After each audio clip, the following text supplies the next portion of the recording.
नमस्कार दोस्तों, विश्व यात्रा चैनल में आपका स्वागत है और मैं हूं मनोज वार्ष्णेय। दोस्तों, आज हम उड़ीसा राज्य स्थित कोणार्क टेम्पल विजिट करने आए हैं। कोणार्क सूर्य मंदिर पुरी जिले के कोणार्क शहर में चंद्रभागा नदी के तट पर स्थित है। यह मंदिर सूर्य देव को समर्पित है और यह ज्ञान विज्ञान, तकनीक, इंजीनियरिंग तथा कलिंग स्थापत्य कला का सुंदर उदाहरण है। शानदार वास्तुकला के साथ साथ यह मंदिर खगोलीय गणनाओं तथा समय को मापने की प्राचीन तकनीक को भी प्रदर्शित करता है।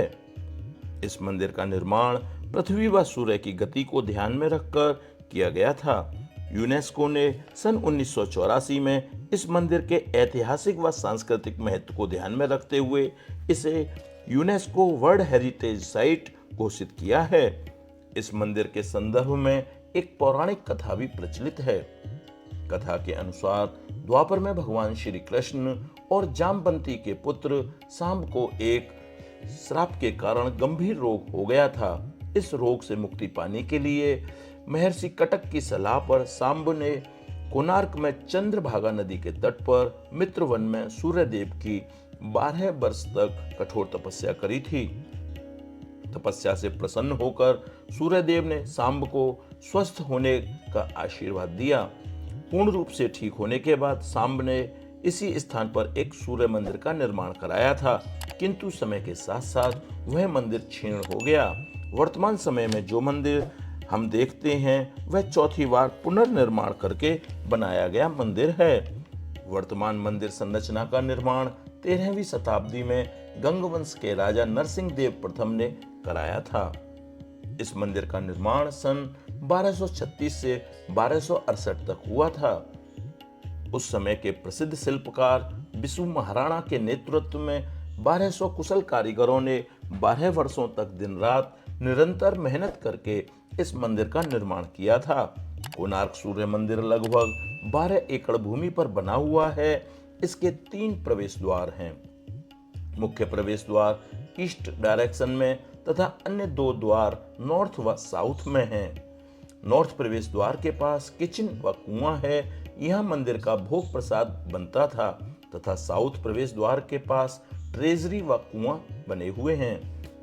इस मंदिर का निर्माण सूर्य देव के रथ की परिकल्पना पर आधारित है, जिसमें 12 जोड़े पहिए लगे हैं तथा 7 घोड़े इस रथ को खींचते हुए प्रतीत होते हैं। प्रत्येक पहिए का व्यास 9 फुट 9 इंच है, जिसमें 8 तीलियां हैं। वर्तमान समय में इस पहिए का चित्र 10 रुपए के नोट के पीछे प्रिंट किया हुआ है। मुख्य मंदिर की ऊंचाई लगभग 227 फीट है। यह मंदिर मुख्य रूप से 3 भागों में विभाजित है। पहले भाग को नाट्य मंदिर कहते हैं, जहां देवदासी नृत्य किया करती थीं। दूसरा भाग प्रार्थना मंदिर है, जहां श्रद्धालु बैठकर प्रार्थना किया करते थे। तीसरा भाग मुख्य मंदिर है, जिसे विमाना कहा जाता था। मंदिर के दोनों ओर लगे पहियों से प्राचीन काल में समय की गणना की जाती थी। सूर्योदय के समय बाईं ओर लगे पहियों से समय देखा जाता था तथा सूर्यास्त के समय मंदिर के दाईं ओर लगे पहियों से समय की गणना की जाती थी।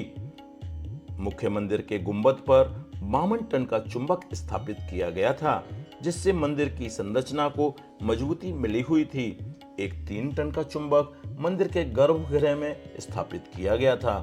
इन दोनों चुंबक से उत्पन्न चुंबकीय क्षेत्र में सूर्य देव की अष्टधातु की प्रतिमा स्थापित की गई थी, जो बिना किसी आधार पर टिके हुए हवा में संतुलित थी। उस समय लोगों में यह रहस्य का विषय थी। मंदिर के गर्भगृह का निर्माण इस प्रकार किया गया था कि सूर्योदय की पहली किरण सीधे सूर्य देव की प्रतिमा पर पड़ती थी और प्रतिमा से परावर्तित होकर श्रद्धालुओं की ओर वापस लौटती थी।